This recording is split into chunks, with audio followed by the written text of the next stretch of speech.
FX's A Christmas Carol with Ebenezer Scrooge. All these have Ebenezer Scrooge in them, so don't get overly excited. I actually like this version. It's got some shots like a horror movie, and it's got some real dark shots like a horror movie. It's got some scenes like a horror movie. It's real dark, and they say it has nudity in it, but you just get to see a bare bottom. And I don't count bare bottoms as nudity. I mean, I'd show you my bare bottom, but YouTube would probably count it as nudity.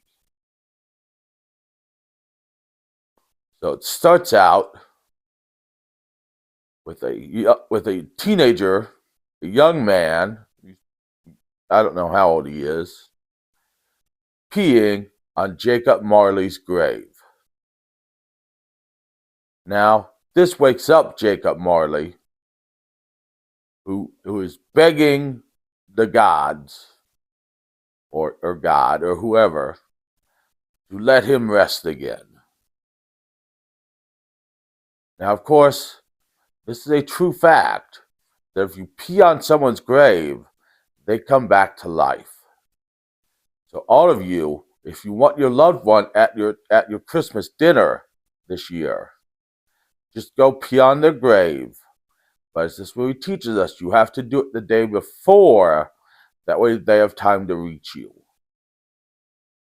Or you can just dig them up and get them that night, depending on if you have a shovel in your car or not. I do not carry one with me.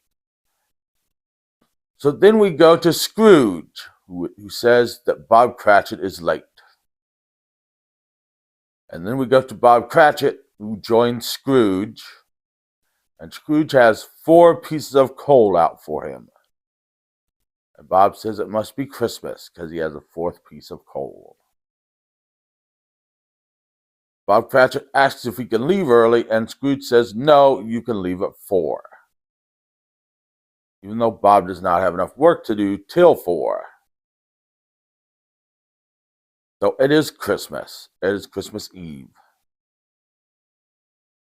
So we switch between scenes of Scrooge and Bob Cratchit, with Bob Cratchit copying these letters for Scrooge and doing them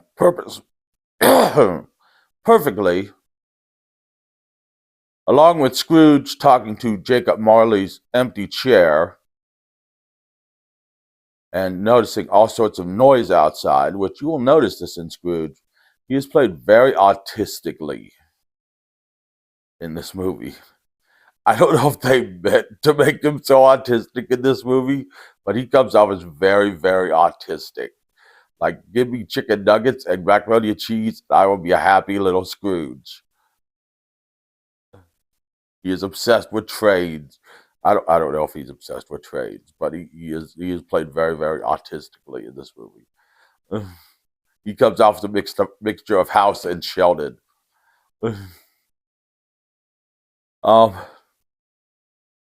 So Jacob goes to purgatory, and this is where he gets his chains, which stand for which every link stands for a person who died in one of his and Scrooge's workshops or mills or one of their businesses. And these chains look almost like chainmail armor. There's so many of them. And then he goes to the spirit world, and he meets the ghost of Christmas past, who tells him that his fate is tied to Scrooge's fate. So if Scrooge doesn't ask for redemption, Scrooge doesn't seek redemption, then Jacob Marley is forever doomed to not have redemption. Meanwhile, Bob Cratchit finishes 2 extra letters for Scrooge, and Scrooge lets him go early because weird things are going on that day. So then Scrooge turns his little pocket watch forward a half an hour, which fast forwards time a half an hour. So now we are in the Twilight Zone, and Scrooge has a magic pocket watch. So maybe we should focus on this instead of focusing on A Christmas Carol. I don't know. So then we see some stuff about the Cratchits and writing a letter to America and something like that. It's not all that important. And we see Tiny Tim, who does not at all look like a child. He looks like he is computer animated. He really does. And we see Scrooge go home and see a carriage with 2 horses. And Scrooge puts a blanket over the horses because they look cold. And then he sees Marley's face as the door knocker. And his chin comes off. And then Marley visits him. And Scrooge picks up his chin and then realizes it's his lower jaw and freaks out, leaving a trail of piss all around his house. That does not happen, but it could. And I'm sure if I picked up a ghost's jaw and lower jaw and then he came around with his lower jaw and put it back on, I'm pretty sure I'd probably be pretty scared and piss myself too.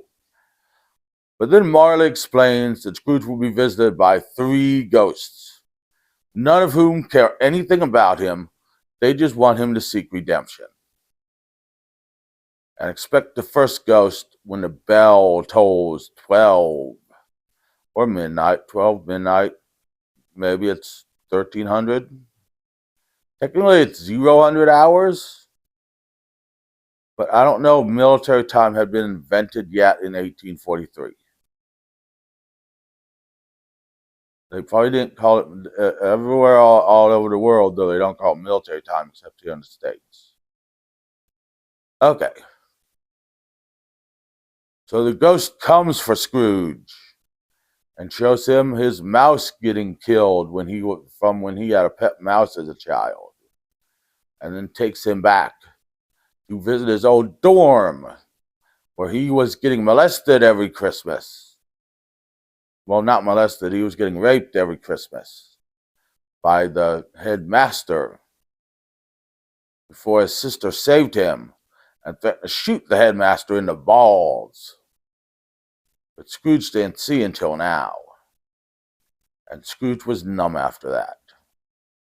And then we slowly see Scrooge and Marley taking over these businesses for cheap and selling them for a huge profit.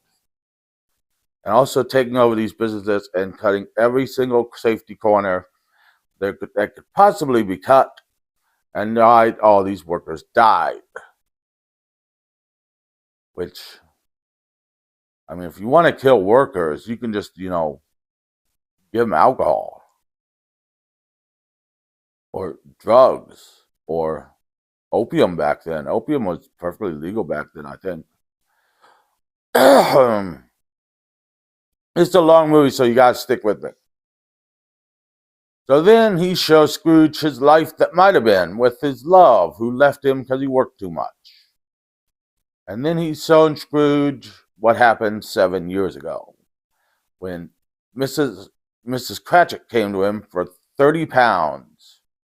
And he propositioned her, made her come to his house on Christmas Day to get 20 pounds. And he hinted that he wanted to sleep with her. And so she undressed in front of him. And he said, "I do not want to sleep with you. Take your 20 pounds. At which point she threatened to call spirits on him. And I do not blame her one fucking bit. Scrooge, I told you, Scrooge is just like autistic in this. He just doesn't know anything about people's feelings. He doesn't know anything about people's feelings. He can't connect with people. He's just the ultimate autistic person. He counts everything.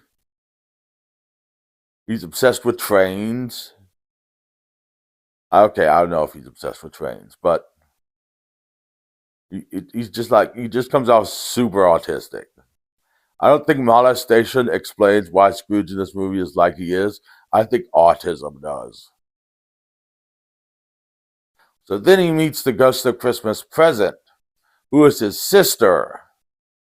I don't know how that works. Maybe she got a promotion when she died.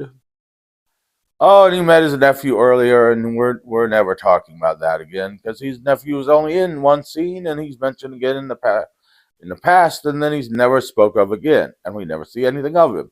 It's a loose end that they forget to tie up, which kind of pisses me off. So then his sister is the ghost of Christmas present and shows him Bob Cratchit's house and how they're poor, but they can afford things which they kind of make.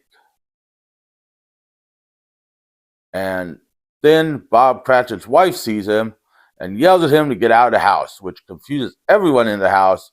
So then she goes off to an insane asylum for 6 months. And then she shows him from the mining accident that Ghost of Christmas Past shown him, the people in a memorial service praying and having a memorial service for those miners, which the kid that pissed on Jacob Marley's grave was from. And then we see the Ghost of Christmas Future, who is played by a guy with his mouth sewn shut. And we don't see a lot. We see Tiny Tim dying. We see Scrooge dead and someone pissing on his grave, which he then proceeds to sit in. So now we know why he didn't want Mrs. Cratchit, because Scrooge has a kink. And he didn't think Mrs. Cratchit would pee on him correctly. Well, Scrooge, nowadays, women can pee on men correctly because we have the Shewee. I will go back in time and take one to you as soon as time machines are invented. So then Jacob Marley comes back and asks Scrooge if he's going to repent. And Scrooge says, I'm not worthy of repentance, but I want Tiny Tim to live. And everyone's happy. Because Scrooge sacrificed going to heaven himself to save Tiny Tim.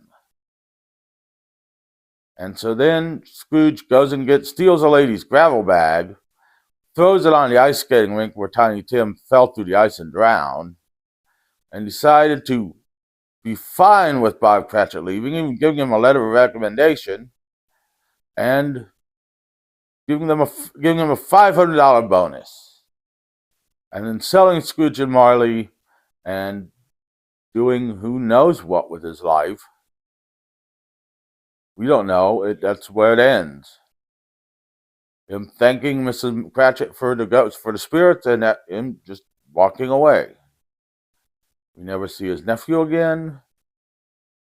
We never know what happens to the Cratchits again. We never know anything again. I said I've got a couple problems with this. One, there's the loose end with the nephew. I want to know what happens with the nephew. Two, Bob Cratchit absolutely hates Scrooge in this movie. And for Tiny Tim to be pure of heart, Bob Cratchit has to be pure of heart. And it doesn't work if they're not both pure of heart. But then again, Tiny Tim isn't pure of heart in this movie either. So it's kind of weird. And three, I don't remember what three was. So, but those are my complaints about this movie. It's a good movie though. It's really good, really interesting. It's really long. It's like 3 hours long.